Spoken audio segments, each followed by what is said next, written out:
Bueno, hola, hola con todos. Mi nombre es Álvaro Taipe Rondán y el día de hoy vamos a ver un poco sobre lectura de revisiones sistemáticas. Igual, si en algún momento hay algo con el sonido o algo, por favor Max, me avisas por el chat porque no tengo otra forma de comunicarme. Genial. Las diapositivas se las he dejado en el YouTube, ahí en el chat que hay al lado derecho. Está el link de las diapositivas para por si se lo quieren bajar e ir tomando alguna nota o algo. Bueno, esos son mis potenciales conflictos de interés. Todo eso está ahí. Y bueno, comenzamos.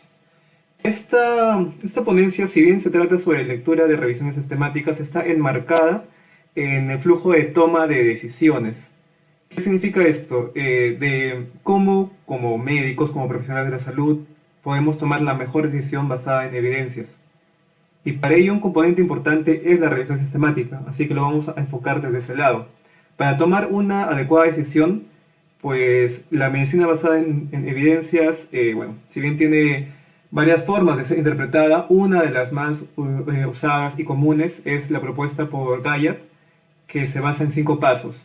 Primero, nos vamos a formular una pregunta, o sea, vamos a decir, ok, si lo que queremos es saber la eficacia de cierto fármaco en cierto tipo de pacientes, pues formulo una pregunta, posiblemente en un formato como el formato pico. Luego hago la búsqueda. Luego hago la búsqueda. Es decir, hago una búsqueda de todos los estudios que se han publicado sobre este tema. No de uno o dos, sino de todos los estudios relevantes que hay. Luego hago la valoración, que es ver la calidad de esos estudios y la lectura crítica. Y luego salto a la aplicación, que es ver, ok, según los resultados de esos estudios, en verdad esta intervención que estoy proponiendo hace más beneficios o hace más daños. Y luego de aplicar, pues tengo que reevaluar, ¿no? Si con mi paciente puntualmente eso está funcionando o no está funcionando. La revisión sistemática nos ayuda en esos 2 pasos, pues hace una búsqueda de todos los estudios que contestan a cierta pregunta y valora su calidad. ¿Qué es una revisión sistemática? Bueno, todo comienza porque se haga un estudio sobre cierto tema. Si es un tema nuevo, por ejemplo, ¿no? Como la eficacia de alguna droga nueva, de algún fármaco nuevo. Luego de algunos años van a haber más estudios. Y cuando queremos tener una respuesta total de todos estos estudios, pues hacemos la revisión sistemática, o hacemos una revisión sistemática. Entonces, en las pirámides clásicas de niveles de evidencia, pues se ve algo más o menos similar a esto, ¿no? Que abajo usualmente colocan la opinión de los expertos, luego vienen los estudios observacionales, luego vienen los experimentales, sobre todo los ensayos clínicos aleatorizados, y sobre eso está la revisión sistemática. Si bien eso no es de todo cierto, pues la revisión sistemática no es un estudio primario per se, sino que la revisión sistemática se basa en los otros estudios ya publicados previamente, pues eso nos da cierta idea de que para tomar una decisión necesitamos tener alguna revisión sistemática de confianza. Entonces, la revisión sistemática bueno, es una metodología que tiene por objetivo recolectar sistemáticamente la literatura disponible para responder a una pregunta. Puede encontrarse publicada en una revista científica. Si nosotros vamos a PubMed y buscamos revisiones sistemáticas, va a haber un montón de revisiones sistemáticas publicadas como tal. O puede encontrarse como parte de un documento de toma de decisiones, es decir, por ejemplo, una guía de práctica clínica, una evaluación de tecnología sanitaria u otros. Una guía de práctica clínica adecuadamente realizada, también tiene que hacer revisiones sistemáticas para poder orientar y dar cada recomendación. ¿Cuál es el proceso de una revisión sistemática? Es en verdad, bueno, mucho más extenso y complejo que esto, pero lo vamos a resumir en esos 5 pasos. 1. Planteamos la pregunta de revisión. Por ejemplo, puede ser una pregunta pico, ¿no? 2. Realizamos la búsqueda sistemática de los estudios que hayan respondido a esta pregunta en base de datos, ¿no? Medline, Central, Scopus, Web of Science u otras, según la temática también de la pregunta. Paso 3. Seleccionamos los estudios que cumplan con los criterios de inclusión. Hay todo un proceso y hay personas que están ahí sentadas durante horas seleccionando cuáles son los estudios que sí cumplen con responder a estas preguntas. Paso 4. Se resumen los estudios y para esto de ser factible se hace un procedimiento estadístico conocido como metaanálisis. Acá ya vamos viendo una primera diferencia entre revisión sistemática y metaanálisis. Revisión sistemática entonces es un tipo de metodología, un tipo de estudio, en tanto que metaanálisis es un proceso estadístico que se hace para resumir los resultados de una revisión sistemática. Bueno, como 5, evalúa el riesgo de sesgo y el sesgo de publicación, que vamos a ver en esta clase que es, o en esta ponencia o en esta conversación. Bueno, características de revisiones sistemáticas. Las revisiones sistemáticas tienen un gran punto a favor. Como les mencioné antes, como esas revisiones sistemáticas revisan todos los estudios relevantes que han respondido a cierta pregunta, son esenciales para tomar decisiones. Sin embargo, hay dos puntos que hay que tener en cuenta. Uno, pueden estar mal hechos. De hecho, hay un boom de revisiones sistemáticas que se publican, sobre todo en revistas Q3, Q4 o revistas no indizadas, que están bastante mal hechas. ¿Por qué? Porque muchos toman hacer una revisión sistemática como una forma fácil de publicar, o una forma fácil de presentar tu tesis, ¿no? Si estás haciendo un doctorado o algo de esto. Entonces se ha inundado Internet y PubMed y todos los buscadores de revisiones sistemáticas mal hechas. Así que tenemos que saber cómo leerlas y cómo distinguir cuáles sí valen la pena y cuáles no. Y también hay que tener en cuenta que la calidad de la evidencia va a depender de la calidad de los estudios primarios. ¿Qué es esto? La revisión sistemática es un estudio secundario que se basa en los resultados de los estudios primarios, ¿no? Si una revisión sistemática encuentra 5 ensayos clínicos y resume sus resultados, al final el resultado de esa revisión sistemática, la conclusión, va a basarse en los 5 estudios que ha recolectado.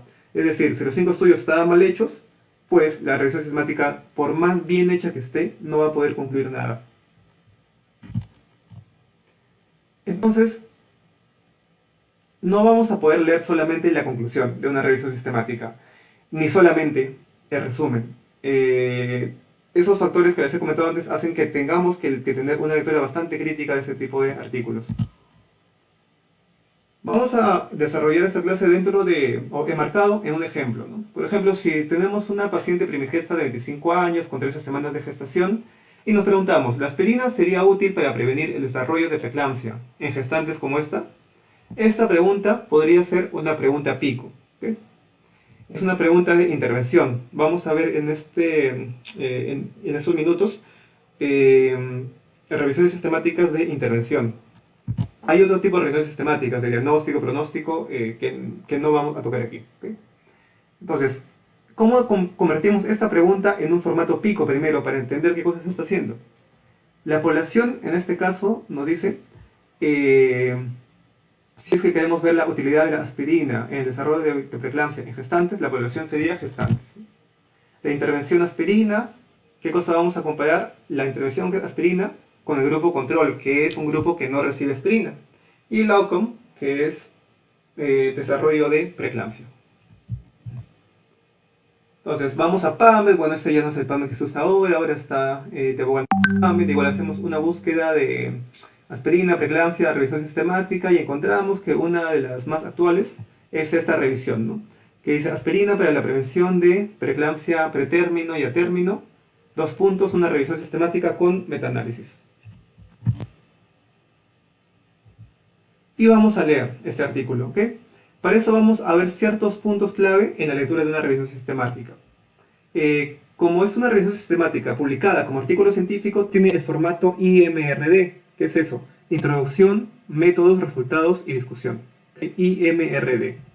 Vamos a leer solamente unos cuantos pedazos de cada sección, ¿ok?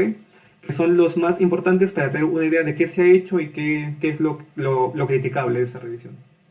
En la introducción nos vamos a orientar sobre todo al objetivo, porque en la introducción saben que primero comienza con información general, antecedentes, pero para una lectura per se de los resultados, lo único que nos va a interesar es el objetivo. Entonces, el objetivo usualmente sale al final de la introducción, aparece así. Y lo que tenemos que preguntarnos es si el objetivo de la revisión sistemática responde o no a mi pregunta pico. En esta revisión sistemática, por ejemplo, nos dice, el objetivo de esta revisión sistemática y metaanálisis fue examinar el efecto de aspirina en la prevención de preeclampsia pretérmino y a término. ¿Responderá a la pregunta pico inicial que nos hemos hecho con mi paciente, con mi gestante? Pues sí, ¿no? Parece que sí. Entonces vamos a seguir leyendo esta revisión. Ahora pasamos a métodos. En métodos, usualmente lo primero que nos mencionan es el registro de protocolo. Y aquí nos tenemos que preguntar si el protocolo está disponible para ser leído. ¿Qué nos mencionan en este artículo de preeclampsia? Nos dicen lo siguiente: el protocolo estuvo registrado en Próspero y entre paréntesis nos ponen un número, 71275. ¿Qué significa esto? Que ellos han colocado su protocolo en Próspero. El protocolo es aquel documento que redactas antes de ejecutar tu trabajo de investigación. O sea, lo haces antes de que siquiera comiences con tu búsqueda. Entonces, este protocolo debería estar subido, colocado en algún repositorio, como por ejemplo Próspero, que es el más popular para eso. ¿Por qué es importante esto? Porque si es que hay alguna diferencia entre el protocolo inicial y el documento final, pues puede deberse a que durante el camino los autores han intentado manipular los datos, ¿no? Han visto, mira, habíamos propuesto hacer este análisis, pero no salió significativo. ¿Y qué tal si hacemos este otro, que sí sale? Y entonces hay que hacer este otro análisis y lo publicamos con este otro análisis. ¿Okay? Para evitar que haya esos cambios de última hora, estas cuestiones truculentas, pues por transparencia todos los protocolos de toda revisión sistemática deben estar colocados en un protocolo antes de comenzar con la revisión. ¿Okay? Más popular, como les menciono, es Próspero y es gratuito. Si ustedes hacen una revisión sistemática, entren a Próspero, coloquen ahí los datos de su revisión, lo mandan. Eso sí, está demorando algunos meses en aprobarte, pero una vez que está aprobado ya está colocado en Próspero y ya cualquiera lo puede revisar y tú puedes colocarlo en tu artículo que lo has subido a Próspero antes de comenzar con la revisión. Y si yo quiero leer el protocolo de esta revisión, pues cojo este número, me voy a Próspero, coloco este número aquí abajo, le doy a Go y ya, puedo entrar al protocolo de esta revisión. Lo siguiente que vamos a ver en la sección de métodos es los criterios de elegibilidad, ¿ok? ¿Cuál es la unidad de análisis de una revisión sistemática? No son personas. Una revisión sistemática ya no ve personas, ya no estudia personas. ¿Qué cosa estudia? Artículos. Entonces, una revisión sistemática, cuando hablamos de los criterios de elegibilidad para una revisión sistemática, pues va a ser de los artículos que vas a incluir. Nos preguntamos entonces, ¿qué tipo de estudios está incluyendo esta revisión? ¿Está incluyendo solamente ensayos clínicos aleatorizados? ¿Está incluyendo solamente observacionales? ¿Está incluyendo ambos? ¿Y por qué, no? Y si la pregunta pico se puede responder con los estudios que está incluyendo. Bueno, ¿qué será mejor? A grandes rasgos, los ensayos clínicos aleatorizados, que aquí vamos a poner como ECA, en inglés Randomized Control Trials, son los estudios en los que vamos a confiar más. ¿Por qué? Porque debido a su diseño, que incluye una aleatorización previa a brindar la intervención, pues crea dos grupos muy similares en los cuales cualquier cambio que veamos durante el estudio se va a deber usualmente a la intervención que les hemos dado. Entonces, si vamos a confiar más en un ECA que en un observacional, pues tiene un poco de sentido que haya revisiones sistemáticas que solamente vean ECAs y ya no vean observacionales. Sobre todo cuando hay demasiados ECAs, ¿no? O hay muchos ECAs. Por ejemplo, si ya hay 40 ECAs sobre algo, pues tiene mucha lógica que solamente la revisión sistemática incluya ECAs. Pero si hay, digamos, 3, 4 ECAs y hay unos 8 o 9 observacionales, pues tiene también sentido que incluya tanto ECAs como observacionales. Y luego puede haber como muestra las similitudes o diferencias entre los dos. ¿Okay? Por ejemplo, aquí, en este artículo de preeclampsia, nos dice que se incluyeron ensayos clínicos aleatorizados que evaluaron el uso profiláctico de aspirina para la prevención de preeclampsia. ¿Cuáles fueron los criterios de inclusión? Que un grupo, en estos ensayos, haya un grupo que reciba aspirina en cualquier dosis y el otro grupo que reciba placebo o no reciba nada. ¿Okay? Y que den o brinden datos de la prevalencia de preeclampsia. ¿Okay? Bueno. Entonces, estos criterios de inclusión, como dice aquí, responden a la pregunta pico o permiten responder la pregunta pico, sí, ¿no? Por acá está la población, la intervención y el comparador. Luego vemos la parte de fuentes de información y búsqueda. ¿Okay? Eso más que nada, eso es algo que vamos a leer en la sección de los métodos y resume la lógica que han seguido para realizar la revisión sistemática. Entonces, luego de que han tenido su criterio de elegibilidad, tienen que buscar los artículos. Y acá nosotros nos preguntamos, como lectores. ¿En qué bases de datos buscó los artículos? ¿Qué fechas abarcó la búsqueda? ¿Qué estrategia de búsqueda usó? ¿Y qué restricciones se consideraron, ¿no? Por ejemplo, aquí, esto es del artículo de preeclampsia. Si nos preguntamos en qué base de datos se buscó, vemos que mencionan las siguientes bases de datos: PubMed, Embase, Signal, Web of Science y el Central, ¿no? 5 bases de datos. ¿En qué fecha se buscó? De 1985, cuando el primer ensayo fue publicado, a junio de 2017, ¿no? Eso nos sirve para dos cosas, eso de la fecha, para ver desde cuándo han buscado y si eso tiene sentido, ¿no? Acá dice que buscaron desde el 85 porque fue cuando el primer ensayo fue publicado. Tal vez tenga sentido, tal vez debamos consultar a algún experto si es que tenemos dudas. Y lo segundo es hasta cuándo se hizo la búsqueda, ¿no? En este caso se hizo hasta junio de 2017. Ya han pasado casi 3 años. Entonces, ¿estará actualizada esta revisión sistemática? Esta revisión sistemática pudo haber sido publicada este año, 2020, pero si vemos que su fecha de búsqueda fue hasta el 2017, tenemos que preguntarnos si está actualizada o no. ¿Y hay algún punto de corte para decir que está actualizada? No necesariamente, porque hay temas para los cuales ya casi no se está haciendo ningún estudio, porque es antiético, porque ya se sabe la respuesta, o ya creemos saber la respuesta, o porque ya nadie financia esto. Entonces, aunque sea de 2017, en esos casos podemos respirar tranquilos porque suponemos que no hay nuevos estudios grandes, importantes, en los últimos años.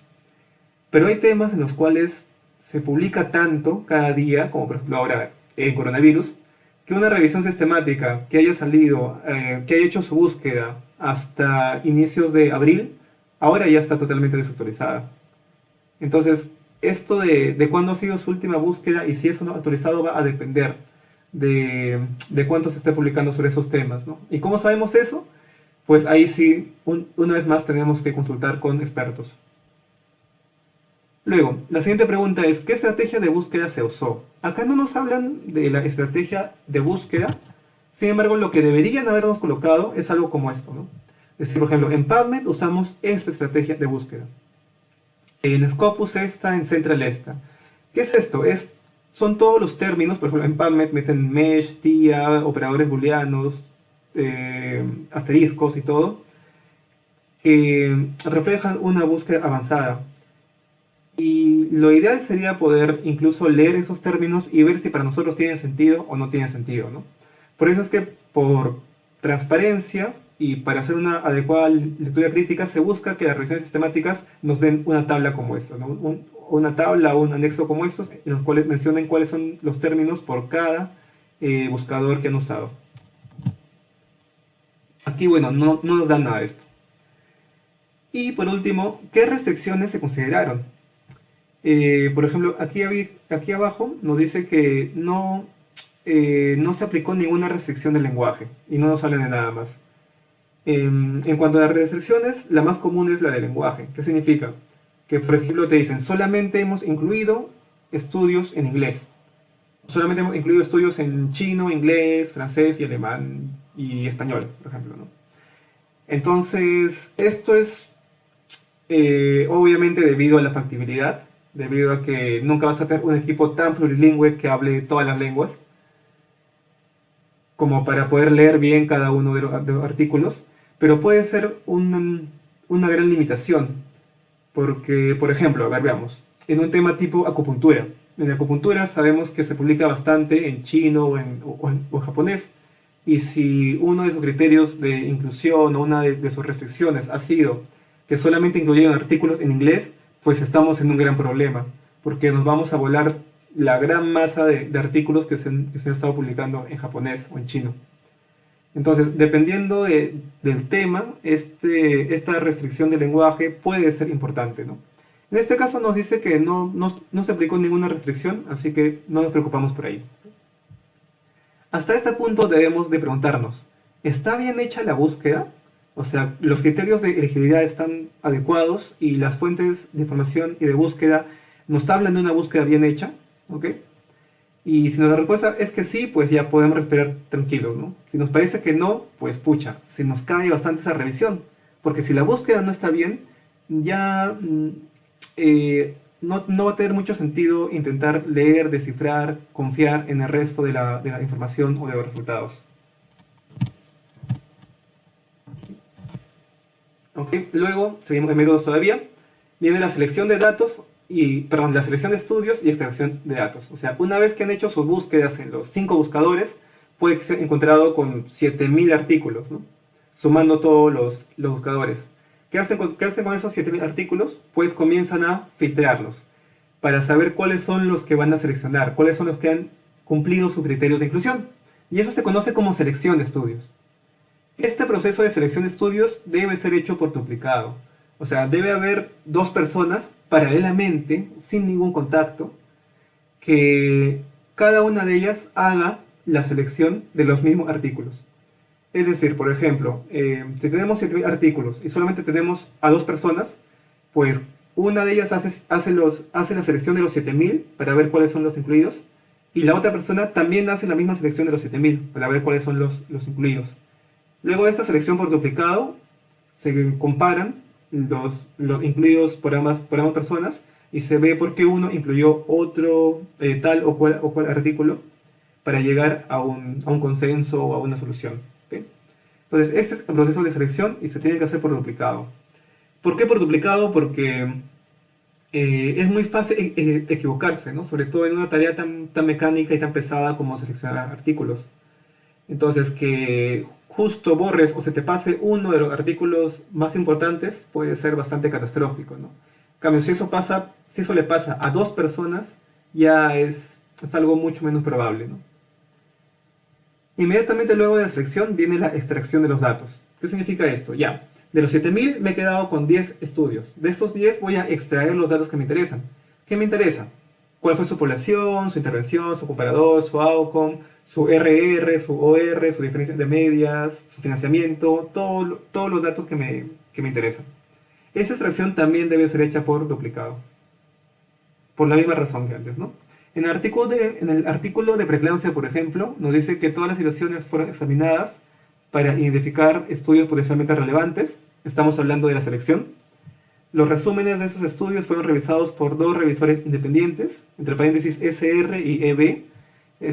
Son los nombres de los autores, ¿no? No será Sergio Ramírez y Ernesto Bárcena, no sé. Quienes seleccionaron los estudios elegibles para la evaluación a texto completo. O sea, lo hicieron en 2 pasos, primero resúmenes y luego texto completo. Y luego nos dice, cualquier disagreement fue resuelto por discusión y la opinión de un tercer revisor, ¿no? Que es KN, ¿no? Ya. Luego, en la metodología hay otras cuestiones que vamos a ver más en los resultados, como es el riesgo de sesgo, sesgo de publicación, metaanálisis, que se van a notar mejor en la parte de resultados. ¿Okay? Con eso hemos terminado de leer métodos. Ahora pasamos ya a leer la parte divertida de las revisiones, que son los resultados. Lo primero en los resultados es la selección de los estudios. Y eso es lo que vamos a ver de manera bastante clara, porque es un diagrama, es un flujograma, como este flujograma de aquí. Y aquí nos tenemos que preguntar, ¿es convincente el número de artículos encontrados? ¿Y son lógicos los motivos de exclusión? ¿A qué me refiero con la primera pregunta? Aquí nos dice que al inicio, luego de buscar en las 5 bases de datos, en ese artículo de preeclampsia, encontraron 7100 artículos. Y luego de varios filtros se quedaron con 16, ¿no? Entonces, este número, 7100, nos convence. Como preeclampsia es algo en lo cual se suele investigar más o menos bastante, ¿no? Y aspirina también, pues 7100 sí resulta convincente, ¿no? Si al inicio nos hubiera salido solamente 100 estudios, dudaríamos mucho de la estrategia de búsqueda que hemos usado. ¿Okay? Los siguientes sí son lógicos los motivos de la exclusión, ¿no? Aquí a la derecha te dice por qué excluyeron artículos en cada una de las fases, ¿no? Y tenemos que ver si eso es convincente o no para nosotros. En conclusión, aquí se quedaron con 16 artículos, 16 ensayos clínicos. Lo siguiente que vamos a ver en resultados es una tabla de características, que es algo como esta. Y lo que tenemos que preguntarnos es si las características de los estudios incluidos son similares a la pregunta que me he planteado, ¿no? Veamos, por ejemplo, más de cerca esta tabla. Esta es la tabla de características de los estudios de la revisión sistemática de preeclampsia. ¿Ok? Acá tiene cada uno de los estudios, ¿no? Cada uno de los 16 estudios. Acá hay menos porque creo que está cortada esta tabla. ¿Ok? El primer estudio es el de Bainio. ¿Qué nos dice de ese estudio? ¿No? Que fue publicado en el año 2002. Su tamaño de muestra fue 86. ¿Cuáles fueron sus criterios de inclusión? ¿Cuál fue su adherencia a la aspirina? ¿Qué cosa recibió el grupo de intervención, aspirina, a qué dosis? ¿Qué cosa recibió el grupo control, placebo? ¿Y a qué semana de gestación estaban las gestantes incluidas, ¿no? De 12 a 14. Entonces, tenemos que ver si estas características son similares a mi pregunta. ¿Por qué? ¿Qué pasa si, por ejemplo, mi gestante tiene 8 semanas de gestación, ¿no? Vemos que aquí la mayoría de los estudios comienza desde 11, 12 semanas como mínimo, ¿no? Solamente hay uno que llega hasta 8 semanas, ¿no? Entonces, el resultado general de todos los metaanálisis que voy a ver no va a ser tan representativo de mi población, o sea, de mi paciente, perdón. Tendría que tal vez hacer un subanálisis o buscar qué estudios sí tiene una población más parecida a mi paciente. ¿Okay? Entonces, esta tabla usualmente la gente no lo lee, pero es una de las más importantes, porque te permite saber si es extrapolable o no lo que estás leyendo para tu población, para tu contexto. A continuación vamos a ver el riesgo de sesgo, que está en forma de semaforito, ¿no? Con verde, amarillo y rojo. ¿Qué significa riesgo de sesgo? Es qué tan bien hechos están los estudios, metodológicamente, ¿no? Y lo primero que nos preguntamos es, ¿qué instrumentos se usó para evaluar el riesgo de sesgo? ¿No?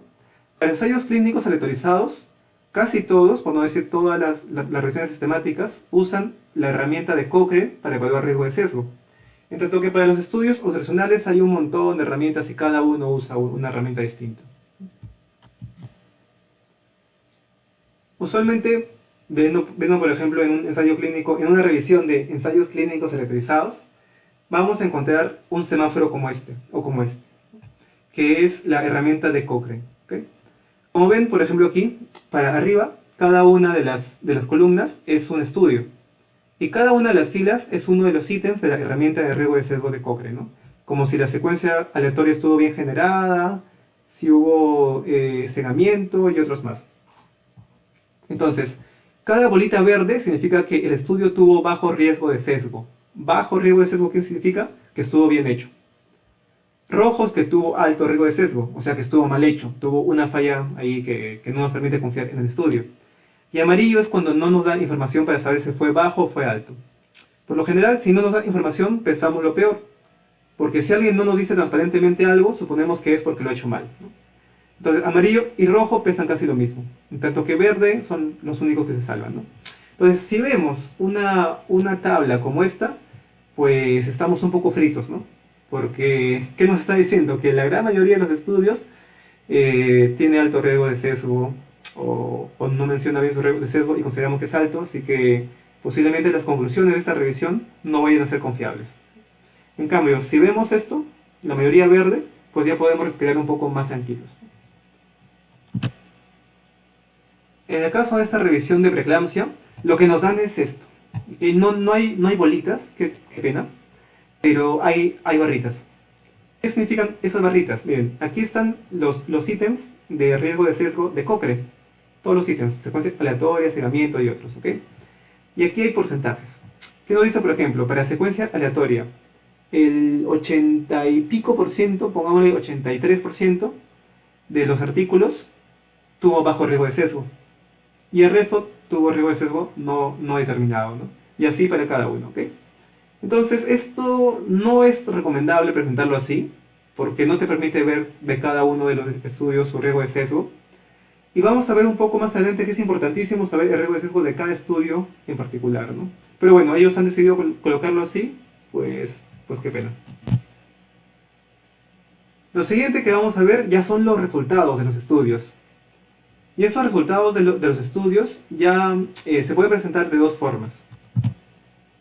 Como un resumen narrativo o como un resumen cuantitativo llamado metaanálisis.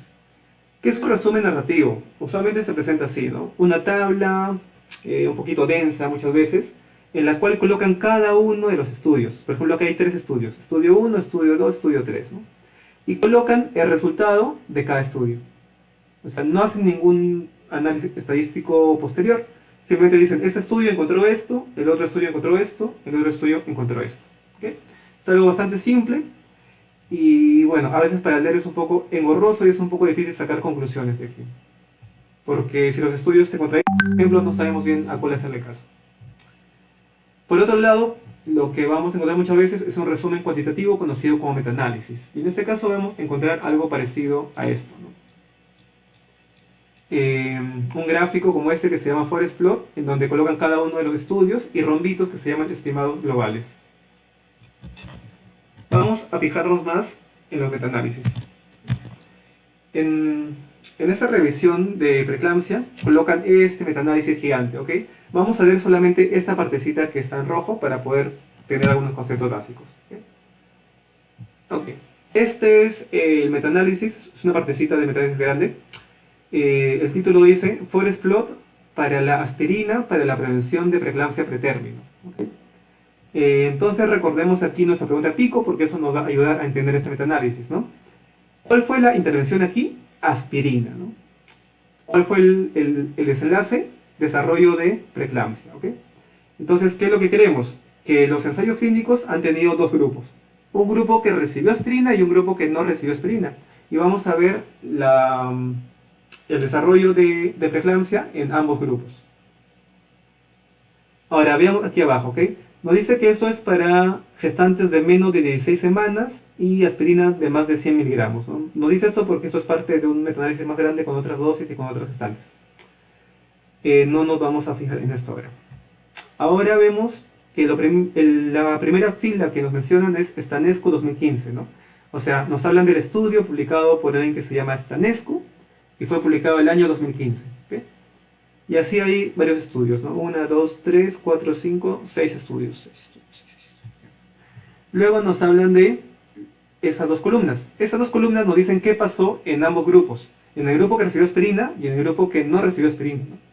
Stanescu tuvo en el grupo que recibió aspirina a 100 personas. Y de estas 100 personas, ¿cuántas hicieron preeclampsia? 0, ninguna. Qué bien por ellas. Stanescu tuvo en el grupo control a 50 personas. Y de estas 50, 2 hicieron preeclampsia. Entonces, para cada uno de los estudios, esto se lee igual, ¿no? Luego hay una columna de peso, o weight, que significa qué tanto pesa cada estudio en relación al resultado final colapsado, que es el resultado final del metaanálisis. Luego vamos a volver a esto. Y luego viene la medida de asociación, que en este caso es un RR, un risk ratio. Es un risk ratio, en Stanescu nos sale de 0.10, con un intervalo de confianza que va de 0.00 a 2.06, ¿no? Entonces, el intervalo de confianza, ¿qué nos dice? Que este RR no fue estadísticamente significativo. ¿Por qué? Porque el intervalo está incluyendo el valor de 1. Recordemos que si el intervalo de confianza de un RR incluye el valor de 1, no es estadísticamente significativo, ¿no? Y acá como va desde 0.0 a 2.06, está incluyendo el 1 entre esos dos números. Esto va a estar representado en el grafiquito de aquí al lado, que es propiamente el llamado Forest Plot, como dice aquí, Forest Plot, o gráfico de bosque, ¿no? Porque alguien alguna vez vio esto y dijo, bueno, se parece a un bosque, ¿no? No sé por dónde, pero bueno. En este bosquecito, la línea vertical cae en el valor de no efecto, del RR, que en este caso es el 1, ¿no? Recordemos que el RR, el OR, el HR, el RP tienen como valor de no efecto el 1, ¿no? Y esta línea horizontal nos habla del intervalo de confianza que acabamos de leer, que va desde 0 hasta 2.06, ¿no? Desde 0 hasta 2.06, 0 a 2.06. ¿Atraviesa el 1? Sí atraviesa el 1. Si atraviesa el 1, decimos que no hubo una asociación estadísticamente significativa entre dar aspirina y el desarrollo de preeclampsia. Entonces, el primer estudio nos dice que no hay una asociación estadísticamente significativa. El segundo, ¿qué nos dice? Pues lo mismo, que no hay una asociación, vemos que atraviesa, se forma una crucecita. El tercero, ¿qué nos dice? También crucecita, no hay asociación. El cuarto, ¿qué nos dice? También crucecita, no hay asociación. El quinto, ¿qué nos dice? El quinto ya no atraviesa el valor de no efecto, ¿no? Tiene un intervalo menor al valor de no efecto, que no lo atraviesa.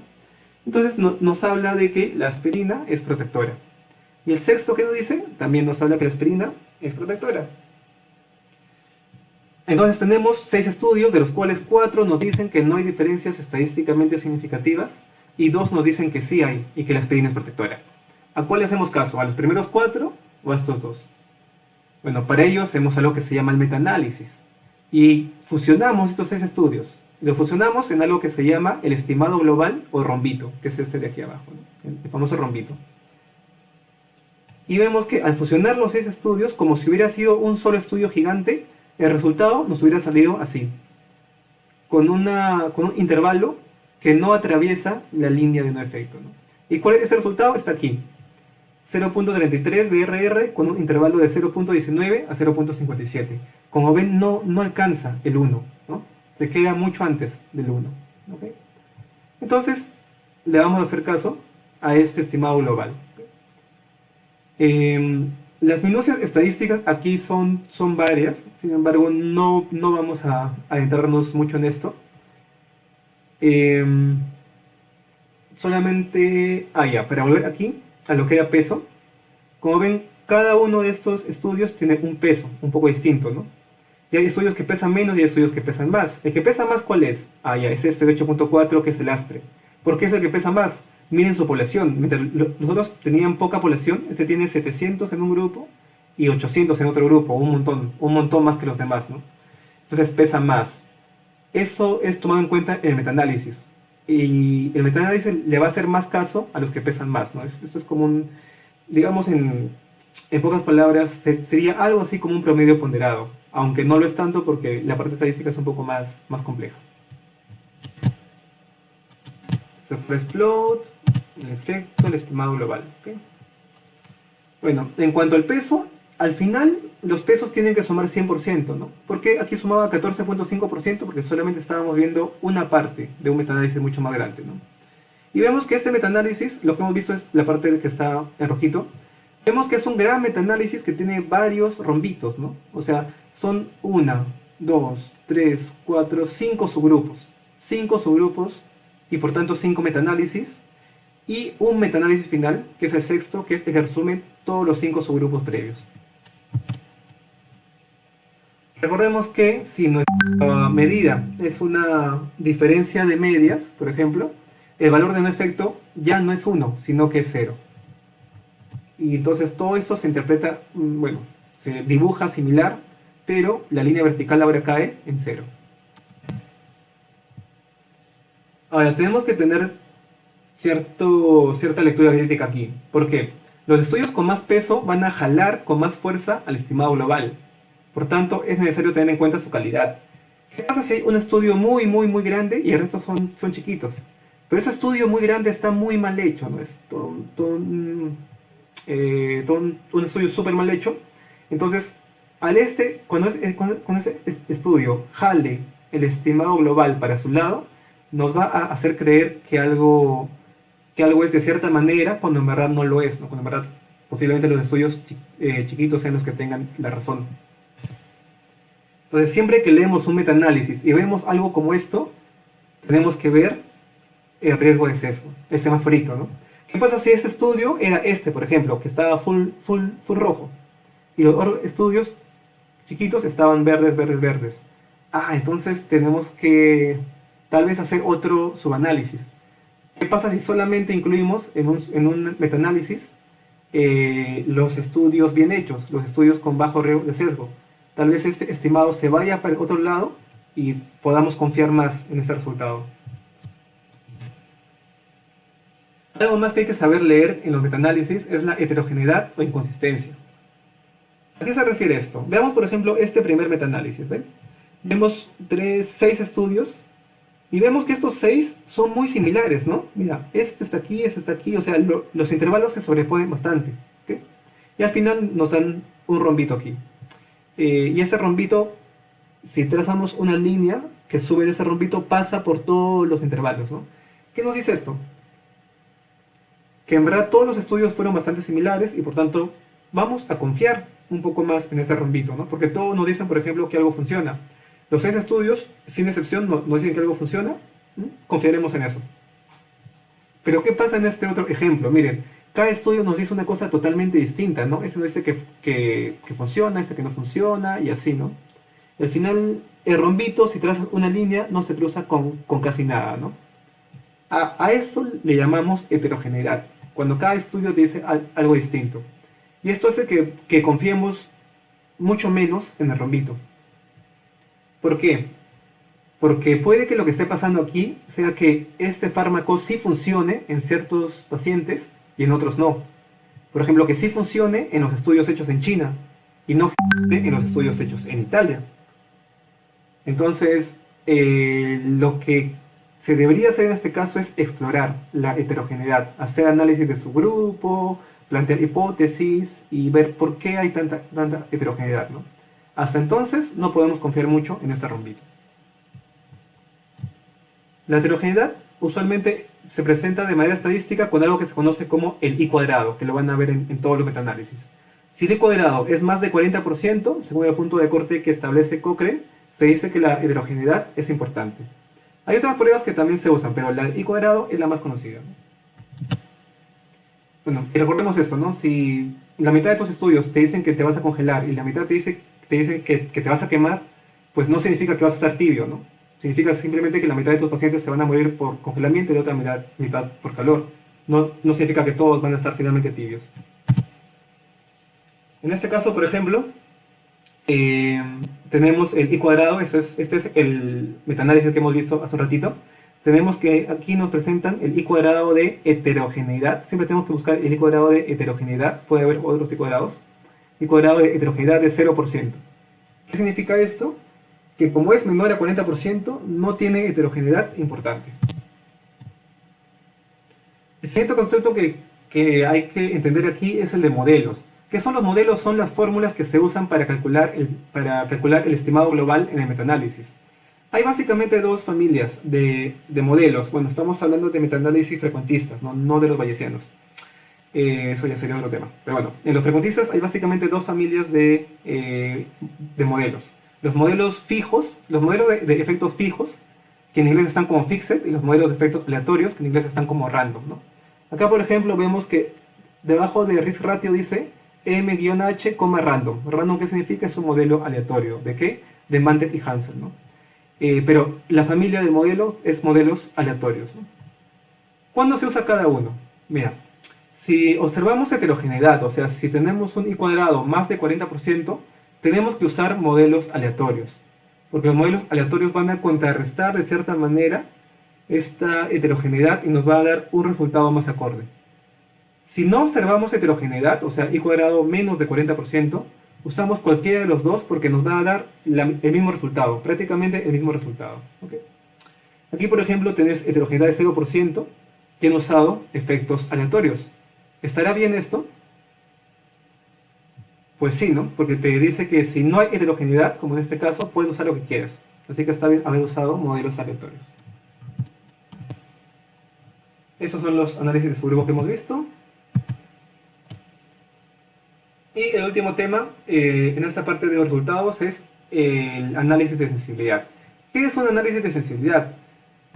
Son análisis que por lo general no estaban planeados inicialmente y consisten en retirar uno o más estudios de metaanálisis, ya sea porque son de mala calidad o porque tuvieron alguna peculiaridad, ¿no? Y esto se hace para intentar explicar heterogeneidad.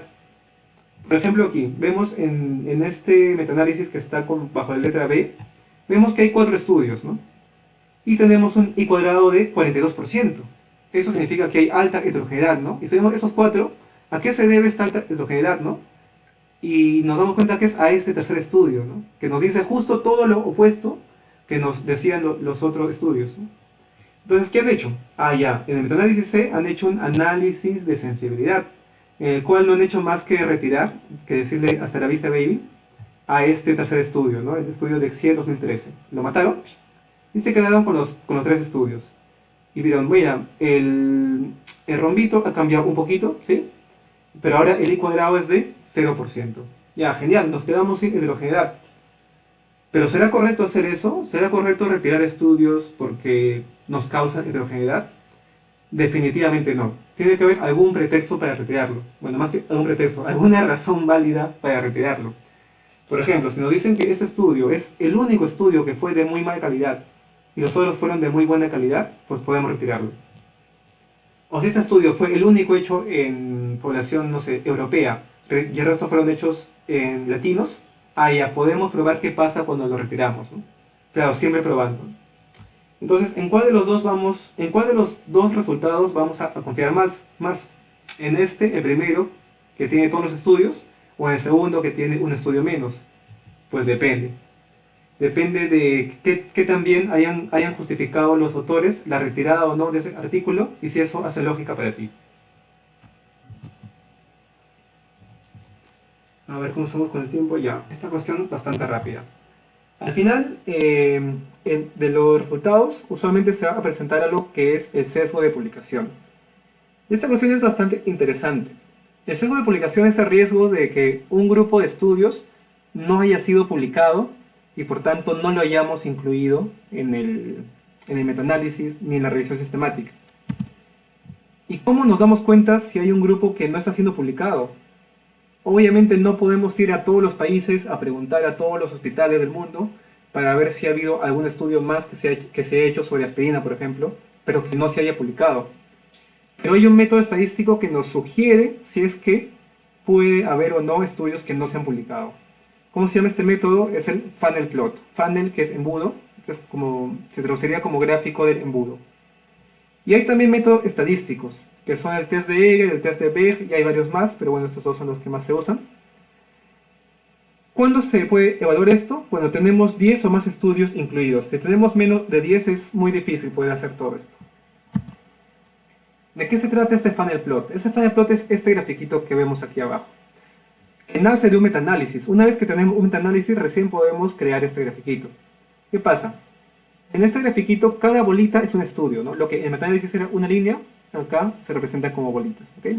En el eje de las X está la medida de asociación que se está usando. Bueno, en este caso es una medida de efecto, es una diferencia de medias, ¿no? El 0 es el valor de no efecto. Y por ejemplo tenemos este estudio cuya diferencia de medias fue más o menos menos 3.5 posiblemente, ¿no? De este fue 1.2 posiblemente, y así, ¿no? Cada uno está ubicado de acuerdo a su diferencia de medias. Para arriba está una medida de error, que por ahora lo vamos a tomar como el tamaño de la muestra, ¿no? Aunque no es tan simple, ¿okay? ¿Qué significa? Que los estudios más grandes van a estar más arriba. Un ratico.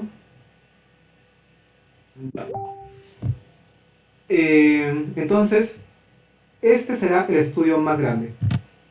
Este estudio, que era el que tenía un intervalo de confianza más al costo, se va a reducir en esto.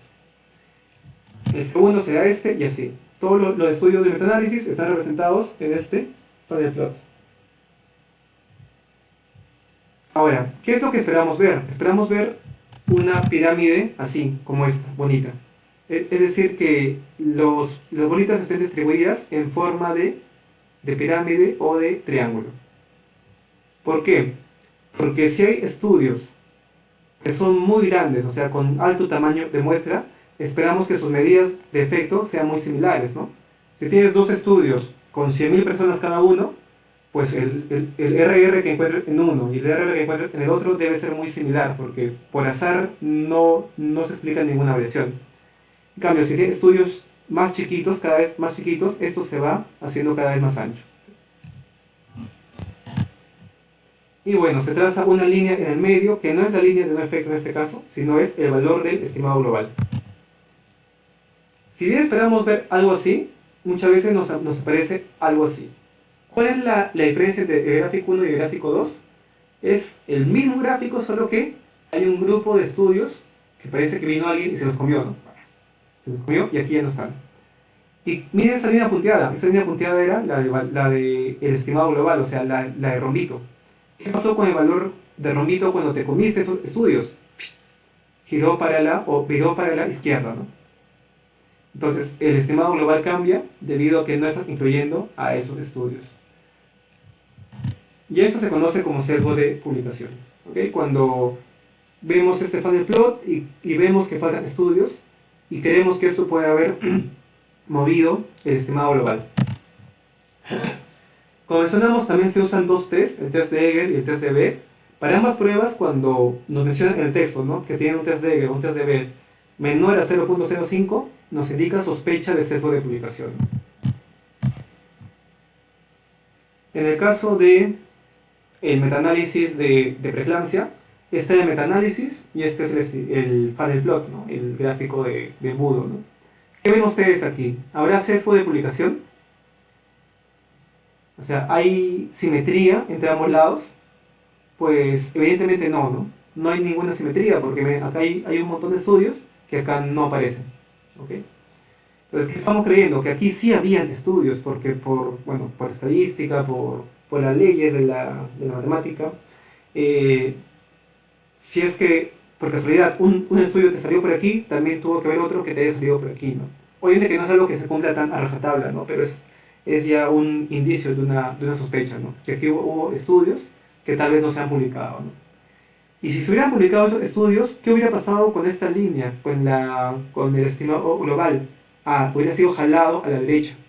O sea, de lo que era menor a 1, porque era un factor protector, se hubiera acercado un poco más a 1. En otras palabras, este gráfico nos sugiere que el valor final que estamos tomando está sobreestimando el efecto protector de la aspirina.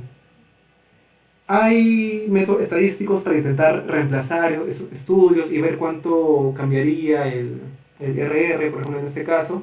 Pero bueno, no vamos a meter mucho con esto, sino simplemente con la definición amplia de sesgo de publicación. Por último, en la parte de resultados, usualmente ahora todas las revisiones sistemáticas vienen con una tabla de certeza de evidencia, que es una tabla de Summary of Findings o tabla SOF, que no lo vamos a ver aquí porque esto es para otra clase de otra hora más, pero que si lo ven por aquí es bueno que puedan leer sobre cómo se interpreta, porque aquí se resumen cada uno de los metaanálisis que se han hecho, ¿no? Por ejemplo, esto es de otro paper. ¿Cuántos metaanálisis hay? 1, 2, 3, 4, 5, 6 metaanálisis, ¿no? Uno para mortalidad, otro para hospitalización y así, para distintos outcomes. Al resumir los 6 metaanálisis que se han hecho, solamente viendo esta tabla ya podríamos tomar una decisión, porque sabemos cuáles son los beneficios y cuáles son los daños de una intervención. Por último, viene cuando ya hemos acabado de leer todo esto, nos vamos para el final y leemos el financiamiento y los conflictos de interés, ¿no? ¿Quién financió esa revisión sistemática y se declaran tener conflictos de interés, ¿no?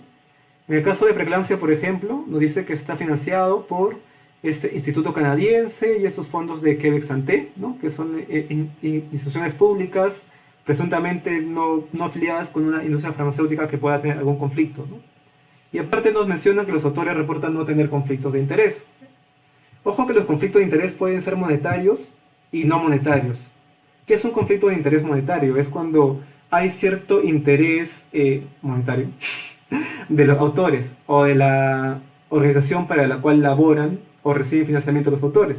Es decir, si este estudio hubiera sido financiado por una industria que se beneficiaría mucho por el uso de aspirina, pues habría un conflicto de interés monetario ahí. Los artículos hay que leerlos con más cautela porque todo depende de qué tanto haya influenciado o influido esta organización, esta industria farmacéutica en el desarrollo de la RS, ¿no? O si simplemente dio la plata y la universidad fue la que hizo todo el estudio y la industria no hizo nada más, ¿no?, que también pasa a veces, ¿no? Tenemos que ver cómo se han manejado los conflictos de interés entonces. Por otro lado tenemos los conflictos de interés no monetarios, que por ejemplo van por el lado de algún autor que haya defendido una tesis, una tesis no tanto como las tesis que conocemos, sino como que tenga una hipótesis, ¿no? Ejemplo claro, si por ejemplo hay alguien que durante toda su vida ha dicho que cierto fármaco es un fármaco muy importante, y ha basado toda su carrera en ese fármaco, aunque actualmente no esté recibiendo financiamiento para este fármaco, tiene un conflicto de interés no monetario al respecto. Bueno, para lectura crítica de revisiones sistemáticas hay algunas herramientas, ¿no? Tenemos el Prisma, no tanto para lectura crítica, sino es para saber si la revisión sistemática tiene todo lo que debería tener o no. Eso es más para quienes van a escribir revisiones sistemáticas. para que no se olviden de que esa revisión que van a escribir debe tener esos 27 ítems de Prisma.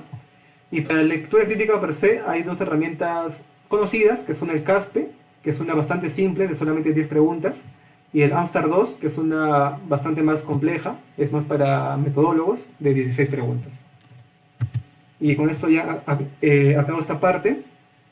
Les recomiendo, si quieren profundizar más en lectura de revisiones sistemáticas para tomar decisiones, pues llevar este mini curso de Cochrane Evidence Essentials, que son solamente 4 módulos y es súper corto, 30 minutos, 45, 45 y 45, que te hace un paseo sobre la metodología de toma de decisiones en base a ensayos clínicos aleatorizados y revisiones sistemáticas. Bueno, eso es todo lo que quería hablarles hoy día. El tema se ha quedado en verdad bastante corto. Tal vez hay oportunidad luego para poder ampliar un poco más de esto y la lectura de tabla soft y ver cómo hacerlo hasta un poco más dinámico. Tenemos una organización que se llama Evisalud, nos pueden buscar por el Facebook. Ahí hemos colgado todas las diapositivas de nuestros cursos, lo pueden descargar de ahí. Y bueno, estamos por sacar algunas clases virtuales libres y por sacar algunos cursos también por ahí. Entonces, manito arriba. Y quería dejarlos con esta frase que me ha estado dando vueltas, que creo que es bastante propicia para estos tiempos y para los temas de toma de decisiones de Churchill. Que dice: a menudo me he tenido que comer mis palabras y he descubierto que era una dieta equilibrada. En esos temas de toma de decisiones y lectura crítica, lo que se sabe hoy posiblemente se desmienta mañana. Como gran ejemplo, lo que está pasando con COVID, ¿no?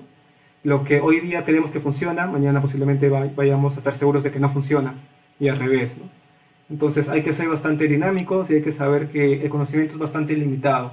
El escepticismo y la lectura crítica nos van a permitir mantenernos en una balanza y no dejarnos llevar por vehemencias, por decir yo creo que eso funciona y defenderlo a rajatabla, solamente como una posición personal. ¿Okay? Bueno, eso es todo por ahora.